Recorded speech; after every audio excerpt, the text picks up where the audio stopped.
Ya, eh, terima kasih eh, terkait dengan topik diskusi kali ini, From Waste to Wonder. Eh, Pada kesempatan International Research Talk, saya mewakili dari Global Mandira Semesta sebagai salah satu untuk professional provider untuk di sisi water dan juga sustainability dalam kaitannya yang sudah dilakukan, ingin coba berdiskusi dan juga berbagi ilmu terkait dengan pendekatan sustainability untuk pengelolaan limbah, baik untuk limbah industri pada khususnya dan juga untuk limbah yang pada saat ini memang secara volumetrik yang sebagian besar adalah didominasi oleh limbah rumah tangga gitu ya. Dan terkait dengan backgroundnya, untuk dari tahun 2014 hingga 2019 secara statistik memang menunjukkan secara volume limbah ini mengalami peningkatan dari 64 juta ton meningkat hingga 67,1 juta ton dan proyeksi untuk pengurangan limbahnya dari 4,5 hingga 13,4 tumbuh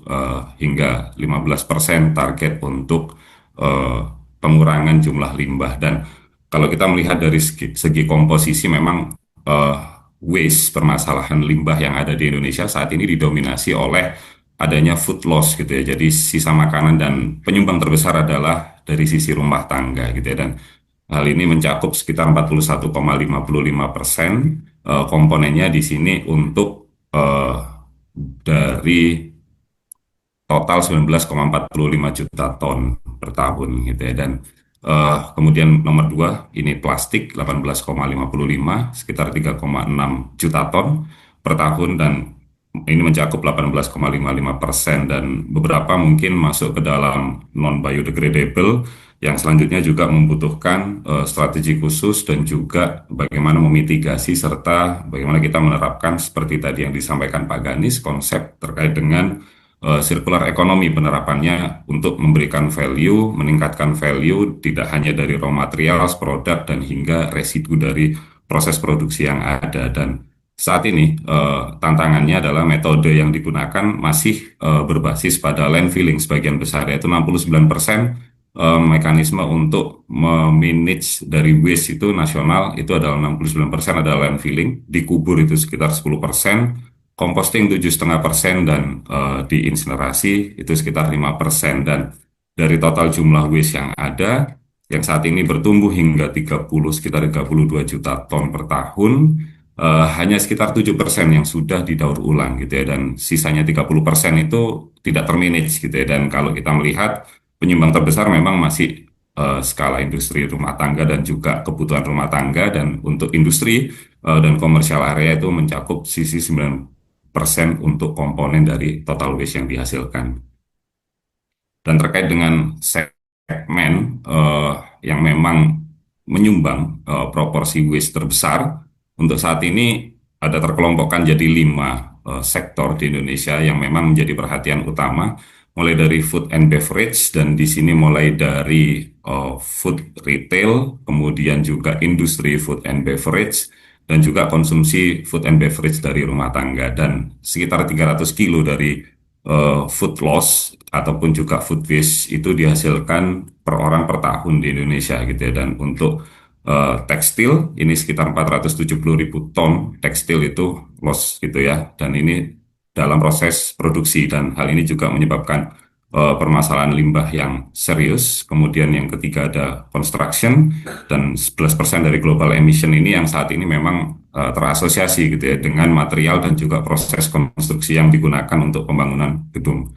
Kemudian wholesale dan retail sini menyumbang sebagian besar plastik gitu ya, sekitar 71% dari plastik packaging waste yang ada di Indonesia itu ini disumbang oleh wholesale ataupun juga retail. Dan kemudian yang kelima adalah e-waste gitu ya. Jadi electrical ataupun juga peralatan elektronik, ini Indonesia saat ini menghasilkan 6,7 kilo e-waste gitu ya per kapita, dan kalau di benchmark hal ini 2 sampai 4 kali lipatnya dibandingkan oleh tetangga Indonesia seperti Filipina, Vietnam, Laos, ataupun Kamboja. Dan kenapa 5 sektor ini menjadi perhatian? Karena memang 5 sektor ini merepresentasikan sepertiga dari GDP Indonesia gitu ya, dan mempekerjakan lebih dari 43 juta orang per tahun 2019 dan terdapat proyeksi adanya kenaikan limbah di tahun 2030 untuk F&B 54%, tekstil 70%, konstruksi 82%, wholesale 50%, dan e-waste akan terproyeksi untuk meningkat sekitar 39%. Dan Indonesia juga dihadapkan pada adanya risiko terkait dengan krisis waste, krisis limbah, dan yang memang saat ini 69% itu mencakup adalah landfilling. Status per saat ini, mungkin dari Bapak mungkin ada juga update gitu ya, dan di sini sekitar 343 open dumping saat ini ditutup, di mana saat ini mungkin ada sekitar 450 total seluruh Indonesia, dan juga adanya tantangan di mana memang secara budgetary kurang dari 1% untuk alokasi waste management budget ini dialokasikan, baik itu untuk dari regional budget gitu ya, atau APBD, dan dari sekitar 32 juta, 11,3 juta tonnya itu saat ini tidak termanage untuk waste-nya, dan saat ini dari 514 kota hanya 200 yang memang memiliki waste management planning gitu ya, atau RIPS hanya 200, dan ada proyeksi kenaikan 39% hingga 82% dari waste yang memang dihasilkan hingga tahun proyeksi 2030. Indonesia saat ini menanggapi terkait dengan adanya waste crisis tadi, memang sudah memiliki beberapa penerapan action dari Kementerian Lingkungan Hidup, dan di sini memang beberapa area sudah menerapkan policy gitu ya, seperti di Bali ini ada no free plastic bag gitu ya, terus kemudian adanya sistem composting terpadu di beberapa wilayah Bali memang sudah masif gitu ya, dan memang regulasi pembatasan plastik di sana juga sudah semakin ketat gitu ya, dan di sini statusnya mulai dari Banda Aceh, Sumatera, Riau, Pekanbaru hingga ke Papua ini sebetulnya juga sudah ada, dan memang terkonsentrasi terkait dengan permasalahan yang berkaitan dengan limbah plastik gitu ya, dan juga nomor satu terkait dengan pengelolaan tadi composting. Kenapa masif saat ini memang karena sekitar 40%-nya adalah limbah dihasilkan dari food loss. Dan menyambung terkait dengan adanya permasalahan untuk terkait dengan baik jumlah limbah, penanganan maupun juga strategi mitigasinya, maka tidak hanya di Indonesia tapi secara global adanya transisi menuju ke circular economy. Dari linear ekonomi kita menuju ke circular economy, dan circular economy ini merupakan satu model ekonomi yang closed loop gitu ya, terkait dengan konsep produksi dan konsumsi, di mana kita bisa menggunakan sumber daya dengan lebih efisien dan juga mengurangi jumlah limbah yang dihasilkan, buangan limbah ke lingkungan, sehingga kita bisa memprotek lingkungan dengan lebih baik, dan juga dari sisi life cycle perspektif adanya peningkatan life cycle gitu ya, dari raw material yang digunakan dalam setiap proses produksi ataupun produk yang digunakan, sehingga akan secara berkelanjutan digunakan dan meningkatkan value, dan juga bisa meningkatkan ekonomi gitu ya secara lebih luas lagi gitu ya. Dan secara konsep memang 5R ini secara umum digunakan gitu ya, mulai dari reduce gitu ya, mengurangi jumlah waste yang dihasilkan dari baik dari proses produksi ataupun juga konsumsi satu produk, kemudian adanya action untuk reuse gitu ya, menggunakan kembali penggunaan produk-produk yang memang masih bisa kita gunakan kembali ataupun menggunakannya kembali di sisi produksi, kemudian recycle material ataupun penggunaan recycle hingga ke proses renew, dan juga terkait dengan concern e-waste ini yang memang paling banyak konsep yang diaplikasikan adalah refurbish gitu ya, menggunakan material-material yang memang bisa di maintenance dengan lebih bagus, dan juga memang tidak perlu mereplace dengan new material, tapi sebisa mungkin untuk dilakukan refurbish. Salah satu implementasi terkait dengan penerapan konsep ekonomi sirkular tadi yaitu adalah total waste management, dan memang salah satu bagian dari sirkular ekonomi ini adalah praktek terkait dengan total waste management, dan di sini Sustainability Services dari JMS memang sudah mengimplementasikan program untuk total waste management ini, mulai dari proses planningnya, bagaimana proses planning terhadap pengelolaan waste yang ada, baik itu limbah B3 ataupun limbah non B3, dan juga mengakses bagaimana life cycle produk ataupun juga material yang digunakan, kemudian melakukan sortasi atau segregasi terkait dengan waste yang ada, karena memang proses recycle tidak akan mungkin berjalan tanpa adanya proses segregasi. Dan kemudian untuk waste makanan tadi, food loss itu memang, dan juga beberapa organic waste itu sangat memungkinkan untuk kita proses menggunakan proses composting, dan juga adanya proses reuse ini untuk beberapa produk ataupun juga material yang memang eh, kita juga bisa gunakan kembali tanpa merubah atau memproses dengan lebih rumit gitu ya. Dan kemudian ada melibatkan proses recycle, mengubah dari satu bentuk ke bentuk yang lain gitu ya. Dan dari satu produk yang habis life cycle-nya, kita gunakan material penyusunnya untuk kita gunakan membuat produk-produk yang lain gitu ya. Dan akhirnya dan saat ini memang Waste 4.0 itu memang bergerak ke arah sana. Mungkin beberapa platform software juga sudah dikembangkan untuk bisa membantu gitu ya untuk mengatasi permasalahan waste dan juga waste management. Dan di sini kami memulainya dengan tracking and reporting terkait dengan waste management, dan ini dikelola secara digital, dan juga update status untuk terkait dengan status progress per waste-nya, dan bagaimana waste ini bisa dihandle secara lebih transparan, trackable, dan auditable. Dan case tadi, satu yang terkait dengan ekonomi sirkular dan juga penerapan total waste management tadi, eh, di sisi industri saat ini tentu saja memang menjadi perhatian ya terkait dengan sustainability gitu ya. Dan juga beberapa perusahaan dewasa ini juga sudah mulai juga mempunyai sustainability report. Jadi tidak hanya annual report, dan itu eh, tersedia dalam sustainability report. Dan aspek yang dibahas terkait dengan sustainability berputar di antara water, waste, emisi, dan energi. Dan untuk akhir-akhir ini memang beberapa industri, khususnya multinational company, sudah menerapkan planning terkait dengan adanya zero waste atau zero solid landfilling, zero solid waste to landfill gitu ya. Dan GMS berkomitmen untuk menjadi salah satu provider di sini gitu ya, untuk memberikan satu pelayanan, service, dan juga solusi yang komprehensif untuk penanganan waste agar juga tercapai zero solid to landfill. Karena memang saat ini tantangan yang tadi ada terkait dengan waste crisis, kita juga menghadapi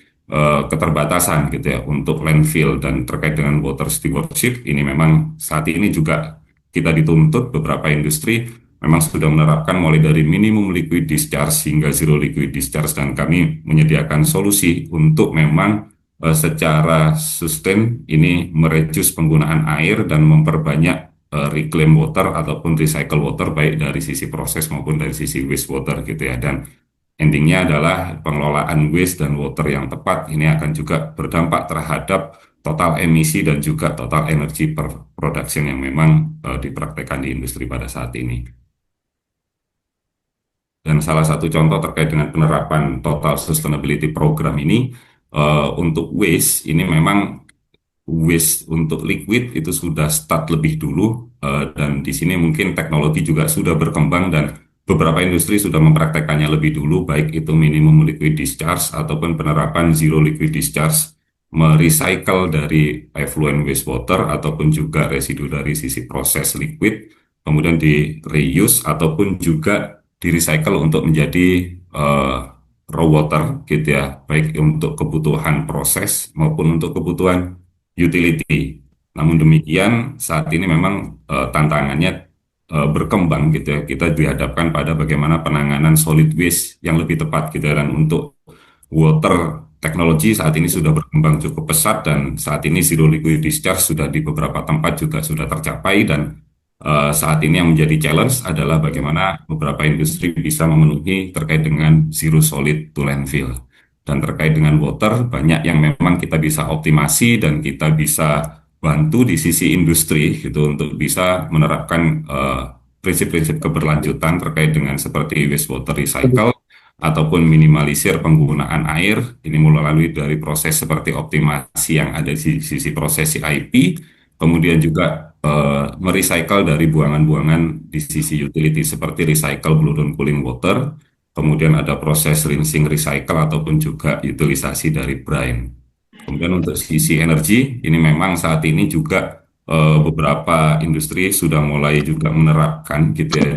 convert dari waste to energy gitu, dari seperti boiler biomas, kemudian juga pirolisis, bagaimana mengkonversi waste yang dihasilkan menjadi bentuk energi dan digunakan untuk proses produksinya. Dan dari pengelolaan waste, water, dan energi yang tepat ini, maka tentu saja akan memberikan satu dampak praktek industri yang lebih ramah lingkungan dan juga mengimprove dari total emisi yang dihasilkan. Dan terkait dengan sustainability program, ini secara case study ada beberapa scope yang memang bisa kita kerjakan gitu ya, seperti segregasi waste, memilah waste sebelum dia diproses lebih lanjut untuk di recycle, kemudian waste transporting ini dipilah mana yang B3, mana yang non B3, dan berdasarkan materialnya mana yang kertas, kemudian plastik, glasis, kemudian kayu dan beberapa limbah organik. Dan di sini tentu saja mulai proses shredding hingga proses recyclingnya dan bagaimana digital platformnya ini bisa memberikan sistem pelaporan yang memang trackable atau auditable juga. Dan tentu saja industri saat ini memang sedang menghadapi efisiensi dan di sini kami memberikan satu bentuk solusi. Investment ada di sisi kami untuk seluruh perlengkapan yang digunakan untuk recycle dan juga pengangkutan, dan di sini mulai dari shredding machine, press machine, komposter hingga dukungan software untuk online tracking dan juga adanya operation and maintenance untuk waste management system. Dan akhirnya secara digitalisasi diharapkan ini nantinya berkembang lebih jauh, bisa melaporkan tidak hanya jumlah waste yang di handling, jumlah waste yang di recycle, tapi bagaimana impact-nya terhadap pengurangan waste yang ada di lapangan dan juga bagaimana waste volume reduction serta carbon reduction itu tercapai gitu ya. Juga lebih jauh terkait dengan konversi waste to energy. Dan memang secara bisnisnya di sini untuk industri makanan minuman memang yang paling dominan. eh, ada hazardous solid waste dan juga non hazardous solid waste. Ini memang terjadi ada dua penanganan yang memang berbeda karena memang beberapa jenis limbah tidak bisa dihandle secara regulasi untuk zero solid to landfill gitu ya, seperti limbah untuk infectious waste memang secara regulasi tidak boleh itu di recycle gitu ya, dan memang harus berakhir dengan proses insinerasi gitu ya. Dan apa yang memang apa yang bisa dirasakan oleh industri yang memang pertama adalah terkait dengan memenuhi terkait dengan regulasi wastewater discharge-nya, kemudian solid waste handling-nya ini juga lebih termanage dengan baik, dan adanya reuse dan recycle dari solid waste yang ada, dan juga sistem pelaporan atau digital platform yang memang bisa menghandle monitor waste handling hingga sampai ke proses recycle gitu ya. Dan memang di sini charge basisnya memang berdasarkan monthly ataupun berdasarkan tipe waste yang memang di handle gitu ya, dan nantinya secara KPI adalah berapa banyak waste yang bisa di recycle. Dan secara rutenya dari sisi pabrik ini menghasilkan waste secara penghasil limbahnya kita di sana ada pengumpulan waste, kemudian quantity waste ini juga kami support gitu ya untuk identifikasi waste dan juga segregasinya, kemudian diklasifikasikan baik berdasarkan hazardus atau non hazardus maupun juga segregasi berdasarkan material penyusunnya, dan kemudian waste itu ditransport dan kemudian di recycle. Dan tentu saja karena ini ekonomi sirkular melibatkan beberapa industri, tidak hanya bergantung pada waste provider saja tapi juga bergantung kepada end user gitu ya. End user ini material-material yang bisa dihandle baik itu dari sisi plastik, paper, glass hingga beberapa organic waste yang memang tidak bisa dihandle ataupun belum terserap saat ini, dan memang bagaimana pengelolaannya nanti ini dirangkum dari digital platform mulai dari memonitor adanya kuantiti dari jumlah waste-nya yang memang dihasilkan, proses segregasinya, proses transportnya, dan juga proses recycle-nya. Secara ilustrasi beberapa jenis waste yang memang dihandle ini memang banyak gitu ya, dari industri apapun memang Tidak akan punya sebut waste aja. seperti ini dan Iki sing ngarep dene hanya iki. proporsinya saja yang memang berbeda-beda di Oh, tiap wes, industri gitu ya, wes tak mulai konfirmasi dari kalian iki. plastik, ink cartridge gitu ya, mulai dari paper, karton, kemudian glass waste, kayu, rubber, organik hingga sludge hasil press dewatering di sisi wastewater treatment plant gitu ya. Dan di sini bagaimana ini bisa di recycle mekanismenya dan end user kita juga identifikasi end usernya mana saja dan ketika memang secara end user ini memang tidak bisa absorb untuk beberapa tipe waste, solusi apa yang memang kita bisa berikan, dan itu secara onsite kita memang bisa deliver untuk zero solid to landfill gitu ya. Dan secara gambaran, memang secara ilustrasi untuk plastic waste ini yang memang di handle mulai dari proses shredding, extruding hingga nantinya dia diambil kembali oleh plastik manufakturer dalam bentuk plastik ore gitu ya. Dan kemudian di sini proses memang yang kritikal adalah proses segregasi karena memang plastik manufakturer ini tidak bisa mengolah gitu ya plastik campuran dan di sana proses segregasi yang utama harus dipilah mana plastik PP, PET gitu ya, ada HDPE, ini memang harus dipilah berdasarkan tipenya untuk bisa kemudian diproses kembali menjadi biji plastik gitu ya. Dan memang kalau memang plastik mix umumnya itu digunakan sebagai alternatif fuel. Kemudian paper waste di sini memang juga mulai dari contaminated material hingga branded case dan di sini mulai dari proses shredding. Memang penggunanya lebih mudah untuk paper waste ini karena memang juga bernilai ekonomi dalam bentuk waste-nya. Namun demikian juga proses daur ulangnya juga tidak ribet gitu ya. Jadi tidak rumit karena memang saat ini untuk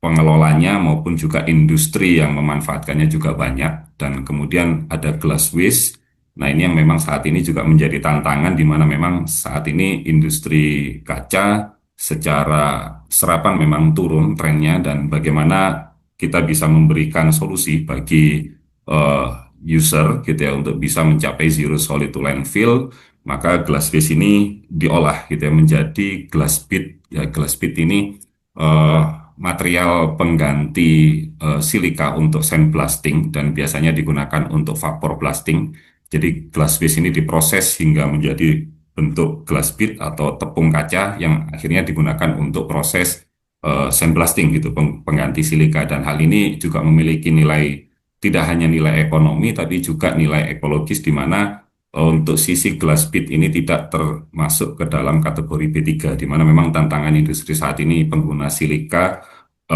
untuk proses sandblasting itu materialnya memang terhitung sebagai B3 dan memang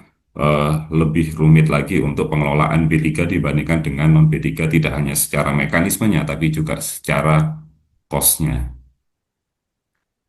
Chemical waste, beberapa untuk chemical waste yang dihasilkan industri, umumnya ini dari expired material gitu ya dan juga dari proses laboratorium gitu ya. Dan untuk expired material ini yang memang masih memungkinkan untuk dikonversi ini bisa digunakan menjadi chemical product dan secara umum chemical product ini dikonversi untuk penggunaannya di sisi utility baik itu di sisi boiler, cooling water maupun juga di sisi wastewater treatment plant dan untuk liquid laboratory sangat minim untuk bisa kita recover baik itu aktif konten dan lain-lainnya sehingga dia akan berakhir di treated di wastewater dan nantinya wastewater ini yang akan diskemakan untuk kita mencapai minimum liquid discharge dan zero liquid discharge. Sedangkan untuk infectious waste, nah ini regulasi di Indonesia saat ini tidak mengizinkan untuk adanya reuse ataupun juga recycle dari sisi infectious waste dan memang beberapa industri saat ini sudah declare untuk PPE, cloth dan lain-lain ini masuk ke dalam infectious dan kategori ini adalah B3 dan juga tidak memungkinkan untuk tercapainya zero solid to landfill saat ini memang karena adanya infectious waste. Namun untuk beberapa industri yang memang tidak menghasilkan infectious waste, hal ini sangat memungkinkan untuk kita bisa membantu mencapai zero solid to landfill baik dari rubber maupun wood gitu ya. Dan saat ini memang seperti palet ini memang residu yang paling banyak gitu ya. Dan di sini memang secara umum ini lebih mudah karena memang circular ekonomi tidak hanya melibatkan eh, recycle, reuse material, tapi juga melibatkan komponen ekonomi yang ada di dalamnya tidak hanya industri, tapi juga eh, society, masyarakat sekitar, dan juga industri UMKM, di mana saling bersama-sama untuk bisa menggunakan kembali material sisa hasil produksi untuk bisa digunakan sebagai bentuk lain dan memang memiliki nilai ekonomi yang lebih tinggi lagi, dan akhirnya value ini masih bisa tetap diteruskan baik itu untuk masyarakat sekitar industri, kemudian juga industri UMKM dan bahkan user itu sendiri. Untuk metal waste saat ini memang lebih gampang. Scrap metal waste itu bisa langsung digunakan. Ini umumnya ex-construction, dan untuk organic waste ini food residue industri juga ternyata memang cukup besar juga untuk food residunya, dan memang food loss itu tidak hanya terjadi di sisi industri rumah tangga tapi juga di sisi industri, dan saat ini solusi yang kita jalankan adalah untuk composting. Dan material reuse dan konversi yang saat ini ada untuk material palet itu sangat mudah gitu ya. Material palet plastik itu bisa dikonvert jadi furniture, dan dalam eh, konsep circular economy tadi kita melibatkan masyarakat sekitar, melibatkan industri UMKM, pengelolaan dari material sisa dari hasil proses produksi ini bisa diolah, yang akhirnya nanti memiliki value. Kemudian industri kaca memang saat ini sedang turun untuk proses produksi dan juga demand-nya, dan inovasi yang kami jalankan adalah konversi dari limbah kaca menjadi glass bead untuk material pengganti silika, dan ini digunakan untuk vapor blasting. Dan memang material-material gelas yang memang masih bisa digunakan ini juga berkolaborasi, kita kolaborasi dengan masyarakat sekitar untuk bisa menggunakannya sebagai glassware. Dan lumpur dari WWTP memang saat ini eh, ada beberapa industri yang tidak terkategori ke dalam B3, dan ketika itu memang non B3, skenario yang memang bisa dijalankan memang mengkonversinya untuk proses konstruksi seperti convert jadi paving block, kemudian convert ke dalam composting, ataupun juga material tambahan untuk biofilter media yang digunakan untuk pengelolaan atau treatment emisi udara. Dan kemudian untuk pirolisis, beberapa plastik yang memang sudah tidak bisa tersegregasi, tidak bisa diolah menjadi plastik ore, ini akan diproses untuk menjadi fuel yang oleh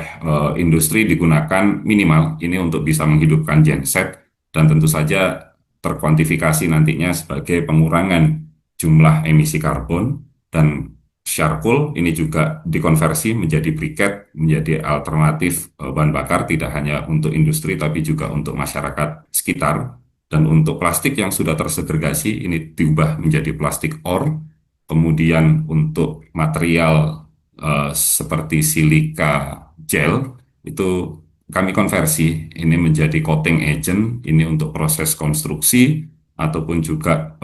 proses dekorasi. Ini sangat bermanfaat untuk digunakan. Kemudian material-material residu, semua yang dari hasil proses, mulai dari proses konversi palet, proses konversi limbah kayu, itu masih menghasilkan residu, dan di sini masih bisa diolah kembali, digunakan untuk urban farming, di mana ini nantinya juga harapannya juga bisa meningkatkan value dari limbah tersebut, dan minimal ini digunakan sebagai fungal farming atau seperti proses budidaya jamur tiram. Kemudian proses kompos ini yang memang saat ini sudah umum, ini minimal dari limbah food loss, kemudian juga ada beberapa material kayu sisa, terus kemudian juga dari sisi sludge WWTP ini juga bisa dikomposkan, dan residu-residu nutrien tadi itu juga bisa diolah kembali, kami olah menjadi nutrien untuk di sisi pengelolaan air limbah industri atau WWTP. Untuk biological prosesnya, nutrien untuk activated sludge gitu ya. Dan kemudian ada penggunaan beberapa material residu kayu dan juga sludge itu tadi digunakan sebagai biofilter media. Di sini media untuk biological proses mentreatment emisi udara untuk bisa menghilangkan seperti material volatile organic compound. Dan bagaimana kita juga nantinya ke depan melangkah, harapannya ini bisa lebih advance lagi, tapi kita bisa awali, dan di sini WIS 4.0, bagaimana WIS itu bisa lebih mudah untuk di-manage, di-tracking, dan juga di-audit. Dan di sini kami provide untuk digitalisasinya gitu ya, mulai dari bagaimana waste itu yang ada terkumpul di pabrik, kemudian yang sudah ditransport oleh kami, kemudian yang sudah sampai ke end user dan sudah di recycle berapa banyak, dan di sini termonitor dalam proses pencatatan harian, daily, dan bagaimana trennya ini juga bisa mengukur seberapa efisien proses produksi saat ini menggunakan material ataupun dalam menghasilkan limbah. Dan harapannya dashboard ini nantinya juga bisa membantu untuk bisa mengurangi jumlah waste ke depan dan juga proses pemanfaatan waste ke depannya. Dan mungkin itu tadi pemaparan dari saya terkait dengan total waste management dalam kaitannya waste to wonder. Eh, saya kembalikan lagi kepada Mas Saki selaku moderator.